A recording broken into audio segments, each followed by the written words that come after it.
Everyone, welcome back to my channel.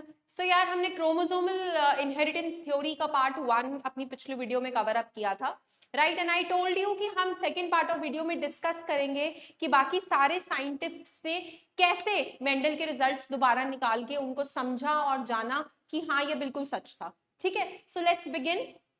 You can refer to page number 64 and 65। Continuation है पिछली video की। Now recall that you have studied the behavior of chromosomes during mitosis and meiosis. Equational division या reductional division को ऐसे नामों से क्यों जाना जाता था? क्योंकि माइटोसिस में जो क्रोमोसोम नंबर थे वो सेम रहते थे even in the daughter cells, whereas meiosis में it is reduced to half. यही डिफरेंस हम 9th क्लास से पढ़ते आते हैं कि रिप्रोडक्शन के दौरान वो हाफ हाफ में रिड्यूस हो जाता है, देन कंबाइन करके वो आगे जाइगोट बनाता है। ठीक है जी, so that happens. The important thing to remember are that the chromosomes as well as genes occur in pair. कि चाहे तो क्रोमोसोम हो चाहे तो जीन्स हो, they are always present in pairs और वो आगे भी पेयर में ही इनहेरिट होते। ठीक है ना, अपना आगे एक जीन मदर से चली गई, एक फादर से चली गई, and then they form a pair. तो they are always existing in pair only. तो ये चीजें डिस्कवर हो गई थी अब 1900 के तक, right. The two alleles of a gene pair are located on the homologous sites of homologous chromosomes. Now, what are homologous chromosomes? देखो क्रोमोसोम का ना दो पार्ट्स होते हैं। One part is homologous. ये जो मैंने पिंक से शेड किया है, this part is the homologous. The ones which are alike, and this is non-homologous. ठीक है जी, तो जो दो अलील्स हमारे जीन पेयर की होती हैं वो होमोलोगस साइट पे लोकेटेड होती है। तो क्रोमोसोम का दो पार्ट, होमोलोगस नॉन होमोलोगस, जो हमारी जीन्स है वो बेसिकली हमें कहां मिलती हैं? होमोलोगस साइट पे। ये वो हमें बता रहे हैं। This is the information they have conveyed to us by their own vision. अब देखिए इसमें डिवीजन, लेट्स स्टडी फर्स्ट। थोड़ा सा जाते हैं मियोसिस माइटोसिस पे। ये ना G1 फेज, G1 फेज में ये हमारा one chromosome, this is the second one, this is one pair. तो ये हमारा एक पेयर हो गया and this is hour one pair. तो ये हम दो पेयर्स की इनहेरिटेंस स्टडी करते हैं। ठीक है, अब जब डिवाइड होने की बारी आई तो वो डबल हो गया, कॉपी होता है जैसे। देन मियोसिस के एनाफेज 1 स्टेज में, now the people who haven't studied cell cycle yet, कि नहीं आती है ढंग से, तो कोई ज्यादा कंफ्यूजन नहीं लेना है उस चीज का। ठीक है, सिंपल फेजेस है सेल डिवीजन के। हमें नहीं पता क्या है, हमें नहीं पता एनाफेज क्या है, हमें नहीं पता G1 G2 क्या है, हम समझ रहे हैं कि वो कैसे डिवाइड हो रहे हैं, बस इतना ध्यान रखो। ठीक है, तो अब इन्होंने अपने आप को उस प्लेट पे अरेंज कर लिया। इतना तो आपको आइडिया रहा होगा, 11th में पढ़ा है कि जब क्रोमोसोम्स अलग अलग होते हैं तो वो अपने आप को पहले एक प्लेट पे ऐसे अरेंज करते हैं, फिर वो अलग अलग बिखरते हैं। तो वही इन्होंने अपनी देखो पोजीशन बना ली है और अब ये अलग अलग जाने के लिए रेडी है, एकदम ये रेडी है। ठीक है, ये भी ये भी ये भी ये भी। दूसरे फेज में जो कि मियोसिस 2 है एनाफेज की, वहां पे ये अलग अलग हो गए, रेड अलग अलग हो गए, ऑरेंज अलग अलग हो गए, ग्रीन अलग अलग हो गए। And now this has been separated, one germ cell, ये एक एंड ये एक, बन गए हमारे 4 डॉटर सेल्स जिसमें हैप्लॉइड क्रोमोसोम्स हैं, क्योंकि ये तो स्प्लिट हो गए स्पिंडल फेज से। ये जो हमारी मेटाफिजिक प्लेट थी से अलग अलग हो गए, अलग अलग हो गए, ये भी अलग हो गए, ये भी अलग हो गए। ठीक है, so this is one division. ये वो बता रहे थे कि अलील जो पेयर है वो सेग्रीगेट हो जाते हैं।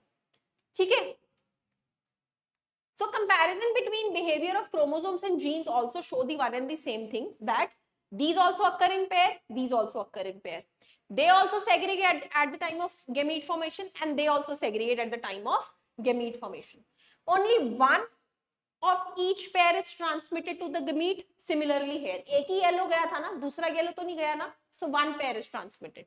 Independent pair segregate independently of each other and one pair segregate independently of another pair. क्या इनके सेग्रीगेट होने में इनको फर्क पड़ा या इनके सेग्रीगेट होने से इनको फर्क पड़ा? सबने अपना अपना इंडिपेंडेंट बिहेवियर देखा है। ड्यूरिंग एनाफेज ऑफ मियोसिस 1, जो वो स्टेज था मियोसिस का, The two chromosomes aligned at the metaphasic plate and they started to separate independent of each other. To understand this, compare the chromosomes of 4 different color, उनकी अलग-अलग length right column में.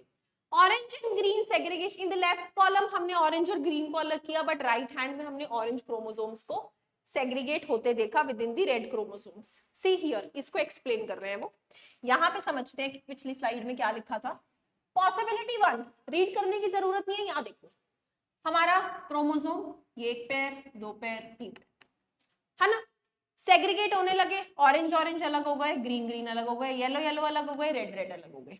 उसके बाद ये एक germ cell, ये एक germ cell, ये एक, हमारे 4 पैर बन गए.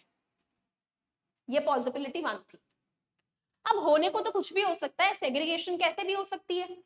इस केस में क्या हुआ, ये इधर शिफ्ट हो गए, ये इधर शिफ्ट हो गए. देखो येलो के नीचे ग्रीन आ गए, ऑरेंज के नीचे रेड आ गए. बाय चांस अरेंजमेंट ऐसा हो गया. तभी तो हम कहते नहीं all this formation is by chance. कोई ना कोई म्यूटेट होगा, कुछ चीज है आपस में चेंज हो गई, तो वो सेग्रीगेशन उसी हिसाब से चल पड़ती है. तो यहाँ पे जो हमारे पास जर्म सेल्स आए वो कैसे आए, एक ऑरेंज एक रेड, जबकि यहाँ पे क्या था ऑरेंज और green, yellow red, yellow red, yellow और ग्रीन. ठीक है. सो दिस इज हाउ दो तरह की पॉसिबिलिटीज हो सकती थी dependent upon their segregation. So Sutton and Boveri ने आर्ग्यू किया that pairing in separation of pair of chromosomes, कि ये जो पेयर होना और सेपरेट होना है क्रोमोसोम्स का, this would lead to segregation of pair of factors they carried. Obviously वो सेग्रीगेट ही तो कर रहे हैं इस चीज से. Sutton united the knowledge of chromosomal segregation with Mendelian principles and thus called it as chromosomal theory of inheritance. तो उसने इस चीज को किससे रिलेट किया, वो रिजल्ट्स जो मेंडल ने दिए थे. याद है मेंडल ने भी ऐसे ही करके अपना पुन्नेट स्क्वायर पे लगा के बताया था कि राउंड की आर अलील और रिंकल्ड की स्मॉल आर अलील कैसे अलग होके फिर पेयर बना के आगे इनहेरिट होती है. तो यहाँ पर भी उन्होंने यही समझाया और दोनों को मिक्स करके बनाई क्रोमोसोमल थ्योरी ऑफ इनहेरिटेंस. ये बताते हुए कि जो मेंडल ने बताया था वो भी जीन्स एंड अलील्स ही थे जिनको वो फैक्टर्स बोल रहा था. ठीक है. Following this ideas experimental verification करी इसने, किसने, थॉमस हंट मॉर्गन. अगले साइंटिस्ट आए जिन्होंने जो सटन एंड बोवरी ने chromosomal theory of inheritance Mendel के साथ रिलेट करी थी, तो अब एक्सपेरिमेंटल प्रूफ देने के लिए थॉमस हंट मॉर्गन ने एक और ऑर्गेनिज्म पे ये सेम इनहेरिटेंस का प्रोजेक्ट फॉलो किया. ठीक है. Led to the discovering on the basis of variation that sexual reproduction produces. वही कि वेरिएशन आती इसीलिए ही है क्योंकि जीन्स सेग्रीगेट करते टाइम, पेयर करते टाइम अलग अलग पेयर बना लेती है. ठीक है. So Morgan worked with tiny fruit flies known as Drosophila melanogaster. ठीक है. ये कुछ नहीं है, सिंपल फ्रूट फ्लाई थी, मक्खी, अगर मैं साधारण शब्दों में बोलूं तो. उसने इस मक्खी को लिया और इनहेरिटेंस स्टडी करी और ये बड़ी सूटेबल मिली. ठीक है. क्यों हमने ड्रोसोफिला चूज किया, थॉमस हंट मॉर्गन ने और कुछ चूज नहीं किया. रीजन 1 था, it could be grown on simple synthetic medium in the laboratory. कोई खर्चा नहीं था, कुछ नहीं था, सड़े हुए केले पे भी उग जाती थी. तो सिंपल मीडियम लेते थे वो लेबोरेटरी में, उसमें खूब सारी ड्रोसोफिला ग्रो हो जाती थी. See this was Drosophila. इस ड्रोसोफिला में मेल जो होता है वो थोड़ा छोटा साइज का होता है और female is a longer size organism. They complete their life cycle in about 2 weeks. ठीक है. इसका दूसरा कैरेक्टरिस्टिक रीजन मेजर ये था लेने का कि ये 2 हफ्तों में ही अपनी लाइफ साइकिल कंप्लीट कर देते थे. हमें 2 हफ्तों में पता लग गया कि जनरेशन में आगे क्या ट्रेट आया. Right. And a single mating could produce large number of progeny flies. और एक सिंगल मेटिंग से खूब सारी प्रोजेनी फ्लाइज हमें मिल जाती थी. मतलब एक बारी रिप्रोडक्शन करने से खूब सारी ऑर्गेनिजम्स, खूब सारी मक्खियां रिलीज होती थी. बच्चे पैदा होने की जो कैपेसिटी थी ड्रोसोफिला की वो ज्यादा करने की थी. तो हमें ज्यादा सैंपल मिलते थे स्टडी करने के लिए. Also there was a clear differentiation of the sexes. देखा ना, हमें मेल फ्लाई छोटी थी, फीमेल फ्लाइज बड़ी थी, तो साफ पता लगता था कि मेल कौन सा है, फीमेल कौन सा है. Also it had many types of hereditary variations जो हम आसानी से लो पावर माइक्रोस्कोप से भी देख पाते थे. तो उनके अंदर कुछ ऐसी चेंजेस थे हेरिडिटरी जो हम आसानी से ऑब्जर्व कर पाते थे. ये आपको रीजंस आएंगे, पता होने चाहिए कौन कौन से रीजंस थे कि थॉमस हंट मॉर्गन ने ड्रोसोफिला चूज किया. ठीक है, अब उसने ये एक्सपेरिमेंट कैसे परफॉर्म किया, क्या किया, वो हम स्टडी करेंगे लिंकेज और रिकॉम्बिनेशन के कॉन्सेप्ट से। And I will make sure that I make it very easy for you कि लिंकेज को और रिकॉम्बिनेशन को कैसे पढ़ा जाए।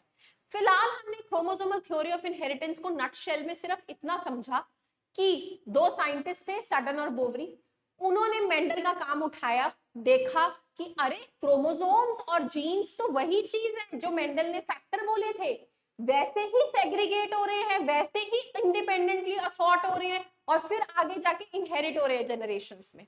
ठीक है, वो एक्सप्लेन करने के लिए उन्होंने मियोसिस को समझा, किसने, सडन एंड बोवरी ने। मियोसिस को समझ के उन्होंने देखा माइक्रोस्कोप में और फिर उन्होंने उसकी मैथमेटिकल कैलकुलेशन से रिलेट किया और ये कंक्लूड किया कि जो वो माइक्रोस्कोप में देख रहे हैं और जो उसने मैथमेटिकली कैलकुलेट किया था वो सेम था। 10 दोनों को प्रूफ करने के बाद उन्होंने इस थ्योरी का नाम दे दिया क्रोमोसोमल थ्योरी ऑफ इनहेरिटेंस। ठीक है, that is how we have completed this part. Now Thomas Hunt Morgan का जो ये कंटिन्यूएशन है फ्रूट फ्लाई के साथ, ये एनसीईआरटी में एक अलग टॉपिक में गिवन है, that is linkage and recombination. तो पहले मैं आपको मोटा मोटा समझा दूंगी कि उसने क्या करा था एक्सपेरिमेंट में अपने इनके साथ, ड्रोसोफिला के साथ, और फिर हम एक बार लिंकेज एंड रिकॉम्बिनेशन की रीडिंग ले लेंगे। ठीक है जी, so that's all for today, thank you so much and happy independence day, thank you.